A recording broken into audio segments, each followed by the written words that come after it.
In the village of Tume, nestled between rolling hills and a sparkling river, a young girl named Amani lived with her grandmother, Nala.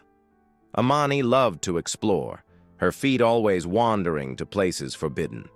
One day, while chasing a butterfly, near the edge of the forest, she stumbled upon a hollow in the ground. Inside, glimmering faintly under the sunlight, was a gourd. It was small and round, carved with symbols she couldn't understand.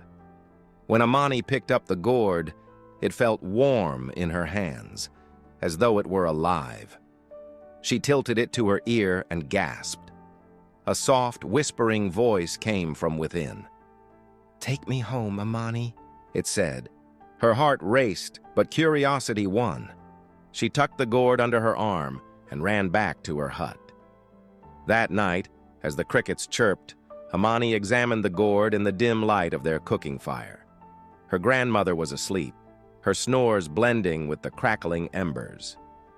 "Who are you?" Amani whispered to the gourd. "I am the keeper of wisdom," the voice replied. It was gentle yet commanding. "But be careful, child. Wisdom is not always a gift." Amani frowned. "What does that mean?"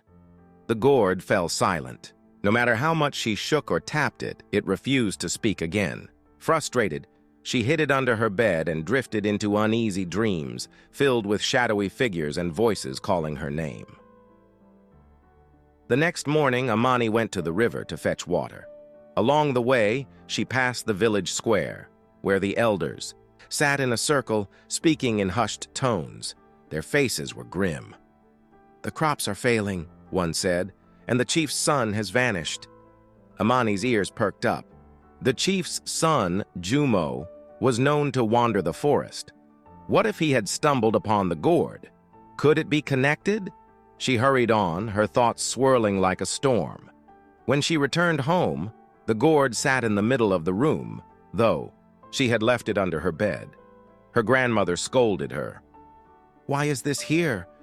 You must not bring strange things into our house, Amani." "I found it in the forest," Amani said, avoiding her grandmother's sharp gaze. "It spoke to me." "Spoke?" Nala's face grew pale. She grabbed Amani's arm and whispered, "Things that speak without a mouth bring trouble. You must return it at once." But Amani couldn't bring herself to let go. She promised her grandmother she would return it, but hid it instead in her favorite climbing tree. That night, as she lay in bed, the whispers returned, louder this time. "Amani, I can help you. I can show you secrets." "What kind of secrets?" she asked, trembling. "The truth about your parents." Amani's breath caught.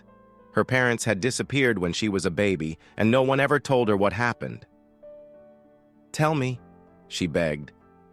"Not yet," the gourd said. "You must first prove yourself worthy." The following days were strange. Amani began to hear whispers from people who weren't speaking. The gourd had given her a gift, or a curse.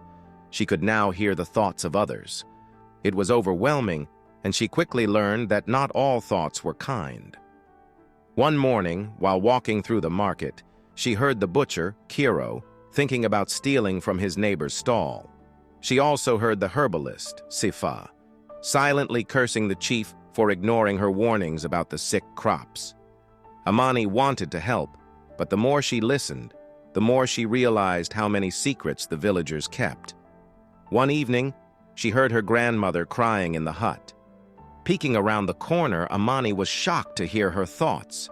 Nala was mourning Amani's mother and father, but she also feared something else, something tied to the forest. The whispers from the gourd grew more insistent. "Amani, the truth is closer than you think. But beware, the forest holds dangers." "Dangers like what?" she demanded. "Dangers that even I cannot protect you from," the gourd replied cryptically. Unable to contain her curiosity, Amani ventured back to the forest. She followed the trail she had taken before, deeper this time. As the trees closed in around her, she felt the gourd grow warm against her chest. The whispers turned into a song, haunting and beautiful. Suddenly, she saw a figure in the distance.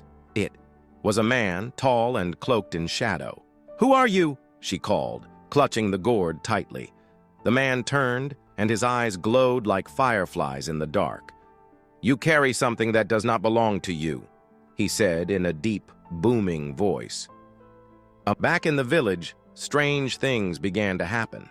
The crops withered faster than before. Children woke screaming from nightmares they couldn't remember. Even the animals grew restless, their eyes darting to the forest as if sensing something, unseen. Amani confided in her best friend Pisa, who was skeptical at first. But when she showed Pisa the gourd and it began whispering, Pisa's eyes widened in fear. "Amani, we have to tell the chief." "No," Amani said. "They'll take it away. I need it to find out what happened to my parents." "But what if it's dangerous?" Pisa argued. "What if it's making everything worse?" The chief, Baraka, called a meeting to discuss the strange occurrences. Amani and Pisa watched from the edge of the square, their hearts pounding. The elders argued over what to do. Some blamed the forest, others blamed the river spirits. No one mentioned the gourd. But then Jumo's mother stood up. Her voice trembled as she said, "I saw my son last night. He was standing at the edge of the forest, but when I called to him, he vanished like smoke." The villagers gasped. Amani felt the gourd grow hot against her skin.